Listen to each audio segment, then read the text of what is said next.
अस्सलामुअलैकुम स्टूडेंट्स, उम्मीद करता हूँ आप सब खैरियत से होंगे।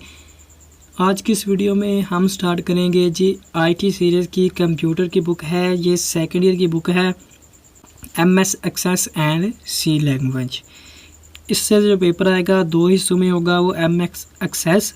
इसके पहले 7 या 8 चैप्टर जो हैं वो एमएस एक्सेस के हैं और एंड पे 5-6 चैप्टर हैं वो सी लैंग्वेज भी हैं।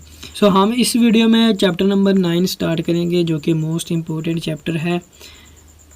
चैप्टर नंबर 9 में ओपन करने लगा हूँ, तो हम देखते हैं जी उसमें हमें क्या देखने को मिलता है।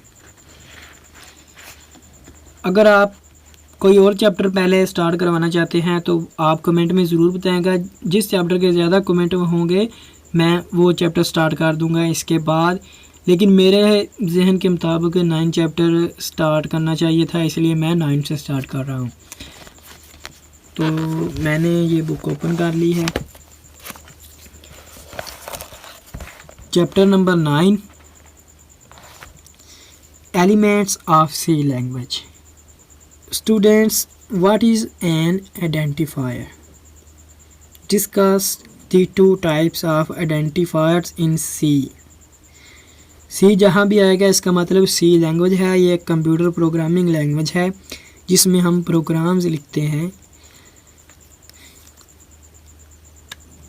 So what is an identifier? वो हमसे पूछ रहा है जी आइडेंटिफायर क्या है। आइडेंटिफायर हम अगर किसी भी चीज़ को इसमें किसी भी चीज़ के साथ रिप्रेजेंट करते हैं, यानी उसका नाम ही आइडेंटिफायर होता है। आइडेंटिटी आपको पता है शनाख्त को कहते हैं। आइडेंटिटी कार्ड जो हमारा आईडी कार्ड होता है ये हमारी शनाख्त करवाता है। फॉर एग्ज़ाम्पल मेरा नाम उस्मान है, ये जो उस्मान है ना ये मेरा आइडेंटिफायर है, यानी ये मेरी शनाख्त करवाता है उस्मान लफ्ज़ कि मैं उस्मान हूँ। उस्मान मेरा आइडेंटिफायर है, ठीक है। किसी भी चीज़ का नाम उसका आइडेंटिफायर होता है, ये बात आपने याद रखनी है। आइडेंटिफायर की डेफिनेशंस आपको आ ही गई है, लेकिन हमने पेपर में इंग्लिश में लिखना होता है, तो हम इंग्लिश में देख लेते हैं जी क्या उन्होंने लिखा हुआ है। Identifier, an identifier is the name given to the variable, constant, function और लेबल इन द प्रोग्राम। वही बात की है जी, अगर हम किसी चीज़ को नाम देते हैं वो उसका आइडेंटिफायर होता है, चाहे वो वेरिएबल हो, कांस्टेंट हो, फंक्शन हो और लेबल हो इन दी प्रोग्राम। एंड आगे वो क्या कहता है आइडेंटिफायर, यहाँ इसकी डेफिनेशन ख़त्म हो जाती है। अगर पेपर में आए व्हाट इज़ आइडेंटिफायर, अगर आप इतना भी लिख देंगे तो आपको 2 नंबर मिल जाएंगे। लेकिन अगर लॉन्ग क्वेश्चन आए तो फिर आपने ये सारा छापना है। जो भी याद रहे, ज़्यादा मसला नहीं है, क्योंकि दोस्तों इस पेपर में ना तो आपके स्पेलिंग मिस्टेक की ज़्यादा मार्किंग नंबर आपके काटे जाते हैं और ना ही इसमें ग्रामर की गलती को ज़्यादा मद्देनज़र किया जाता है। तो इसलिए आपने ज़्यादा घबराना नहीं है, ख़ुद से जैसे भी समझ आए लिख ज़रूर देना है अपने पेपर में। आगे क्या कहते हैं, identifier is an important feature of all computer languages. A good identifier name should be descriptive but short. An identifier in C language may consist of 31 character. यानी दोस्तों अगर हम C लैंग्वेज में किसी भी चीज़ का नाम रखते हैं तो वो हम 31 करैक्टर्स यानी अल्फ़ाबेटिक्स ABC या नंबर हो कोई भी 31 ही लिख सकते हैं, इससे बड़ा नाम नहीं लिख सकते। If the name of an identifier is longer than 31 then the first 31 characters will be used. अगर हम 31 से बड़ा लिखेंगे तो पहले 31 वो कंसीडर करेगा, बाकी छोड़ देगा। The remaining character will be ignored by the C compiler. Rules of identifiers, यानी दोस्तों किसी भी चीज़ का नाम रखने के रूल्स कानून क्या हैं सी लैंग्वेज में, वो हम पढ़ लेते हैं। Some important rules of identifiers name are as follows. पहला है जी, the first character must be an alphabet or underscore. दोस्तों ये जो नीचे लाइन सी लगी है ब्रैकेट में, इसका नाम अंडरस्कोर है। और अल्फ़ाबेट आप जानते हैं ABC है। दोस्तों हमें वो कहता है जी पहला लफ्ज़ है ना जो किसी भी नाम का, या तो वो ABC का कोई लफ्ज़ हो, ABCZ तक जो भी जितने भी आते हैं इनमें से कोई हो, या ये जो लाइन सी है अंडरस्कोर से कहते हैं ये हो। अगर आप गिनती में से 1 2 3 में से कोई भी रख देते हैं पहला हर्फ किसी भी नाम का तो वो गलत है चीज़। दूसरी शर्त क्या है उसकी, the identifier name must consist of only alphabetic character digits or underscore, यानी नाम में 3 किस्म के ही लफ्ज़ यूज़ कर सकते हैं। आप या तो गिनती लिख सकते हैं 1 2 3, या आप ABC लिख सकते हैं, उसे अल्फ़ाबेटिक कहते हैं, गिनती को डिजिट्स कहते हैं, और अंडरस्कोर आप जानते हैं ये लाइन है। इन तीनों को मिला के आप कोई नाम रख सकते हैं, इसके सिवा नहीं रख सकते, स्पेस भी नहीं दे सकते आप। The reserve word can not be used as identifier name. Reserve word क्या है दोस्तों, सी लैंग्वेज में कुछ लफ्ज़ कुछ वर्ड्स पहले से ही मौजूद हैं जिनका कुछ ना कुछ मतलब है। फॉर एग्जांपल दोस्तों go to, signed, unsigned, auto, break, char, cast, register, ये सब जो है ना इनमें से कोई भी हम नहीं लिख सकते। ये सी लैंग्वेज में ऑलरेडी उसकी लाइब्रेरी में मौजूद है, इनका कुछ ना कुछ मतलब है। ये जब आप प्रोग्रामिंग पढ़ेंगे तो आपको पता चल जाएगा। इनमें से कोई भी नाम हम नहीं लिख सकते एज ए आइडेंटिफायर नेम। ये होते हैं जी रिजर्व वर्ड, ये हम यूज़ नहीं कर सकते। रूल भी पढ़ लिया हमने, आइडेंटिफायर भी पढ़ लिया। आप पढ़ते हैं जी types of identifier. There are 2 types of identifier in C language, standard identifiers, user defined identifier। 2 किस्में हैं जी आइडेंटिफायर की, standard identifiers. A type of identifiers that has special meaning in C language is known as standard identifier। दोस्तों कहता है ऐसा identifier जिसका कोई special meaning मौजूद है सी लैंग्वेज में पहले ही, उसे हम स्टैंडर्ड आइडेंटिफायर कहते हैं। C can not be used a standard identifier for its original purpose if it is redefined.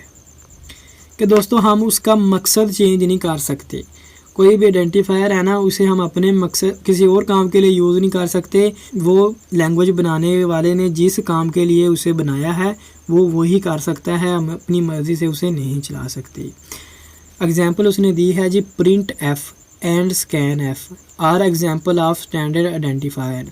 These are the names of input output functions defined in standard input output library STDIO।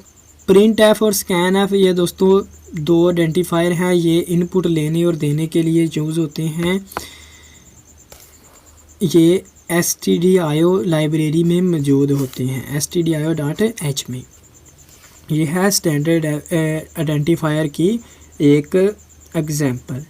और उसके बाद user defined identifier क्या होता है, what is user defined identifier.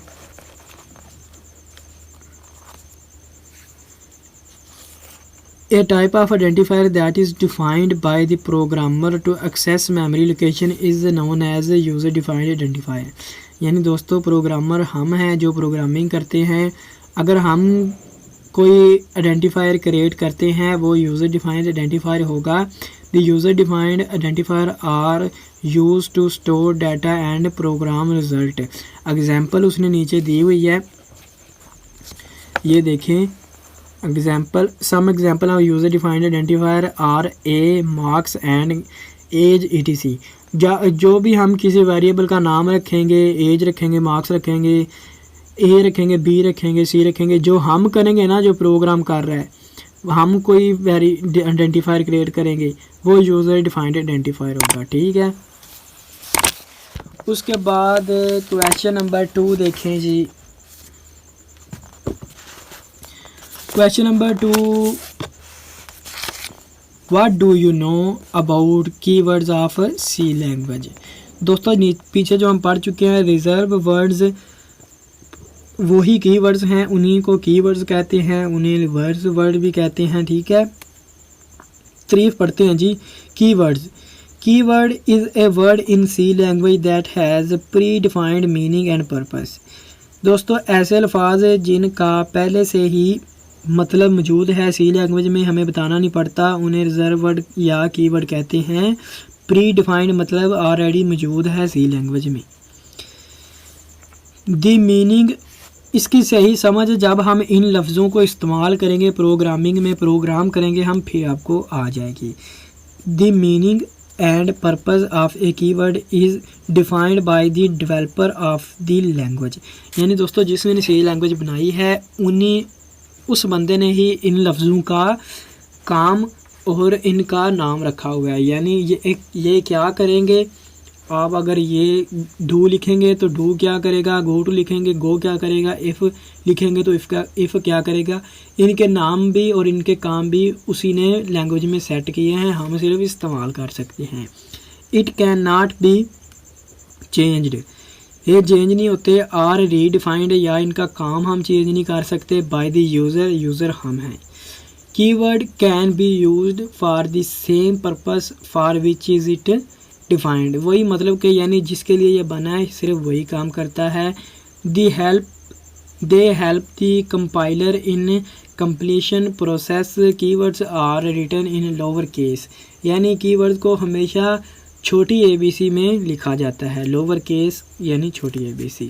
Keywords are also known as reserve word, आगे ना बात के इन्हें रिजर्व वर्ड भी कहते हैं। These are different types of keyword in C language. The total numbers of keywords is 32. Total keywords C language में 32 हैं।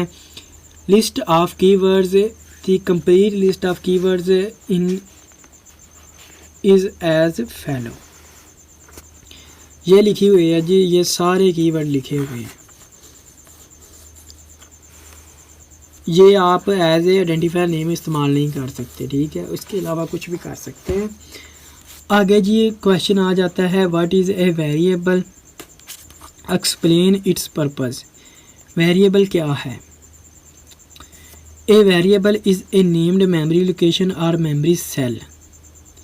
It is used to store programs input data and its computational result during execution. The value of a variable may change during the execution of program, however the name of the variable cannot be changed. दोस्तों variable क्या होता है? Variable ये computer के अंदर जो memory होती है उसका कोई भी एक सेल होता है, लोकेशन होती है। यानी अगर मैं लिखूं कि मार्क्स नंबर हैं बराबर 10 के, अगर मैं लिखूं मार्क्स इज इक्वल टू 10, ये मैंने अपने प्रोग्राम में लिखा, तो ये कहीं पे स्टोर भी होना है ना, इसने कोई स्पेस तो लेनी है ना मेमोरी, तो इसलिए वेरिएबल को हम मेमोरी सेल कहते हैं या मेमोरी लोकेशन का नाम है ये वेरिएबल। वेरिएबल जो है जब हम अपने प्रोग्राम को एग्जीक्यूट करते हैं ये चेंज हो सकता है, यानी इसकी वैल्यू बदल सकती है, लेकिन वेरिएबल का नाम नहीं बदल सकता। यानी इधर में लिखा है मार्क्स, इसका नाम है, ये इक्वल है 10 की, तो 10 की जगह कुछ और नंबर आ सकता है प्रोग्राम के एग्जीक्यूशन के बाद, लेकिन मार्क्स चेंज नहीं होगा, इसका नाम चेंज नहीं होगा, इसकी वैल्यू चेंज हो जाएगी। इसकी बेहतर एग्जांपल जब हम प्रोग्राम करेंगे तो आपको समझ आएगी क्या चीज़ है ये। अभी सिर्फ आप डेफिनेशन कर लें। The variable are create in RAM. RAM is the temporary memory. दोस्तों कंप्यूटर में हमारे दो तरह की मेमोरीज होती हैं, एक रैम होती है, एक रोम होती है। यानी हार्ड डिस्क जो हमारी परमानेंट मेमोरी होती है उसमें कुछ क्रिएट किया जाए तो वो डिलीट नहीं होता, जबकि रैम में कुछ क्रिएट किया जाए तो वो कंप्यूटर बंद करने पे उड़ जाता है। तो ये वेरिएबल्स रैम में क्रिएट होते हैं। That is why the data stored in variable is also temporary. Temporary यानी मुस्तकिल नहीं, परमानेंट नहीं, ये आर्जी डाटा होता है। It can only be used as a process during the execution of a variable. This data stored in the variable is automatically removed when the programs end. तो जब programme ख़त्म करते हैं तो ये सब वेरिएबल ये ख़त्म हो जाते हैं रैम में से। ये नीचे दी हुई है छोटी सी diagram. Name of variable marks है, इधर एड्रेस ऑफ वेरिएबल, ये जो बॉक्स है ये मेमोरी सेल, ये इसका एड्रेस है। कंटेंट्स ऑफ वेरिएबल यानी इसके अंदर कितनी वैल्यू है, 10 है। कंप्यूटर मेमोरी, ये कंप्यूटर की मेमोरी में स्टोर है। आगे चलें जी। अब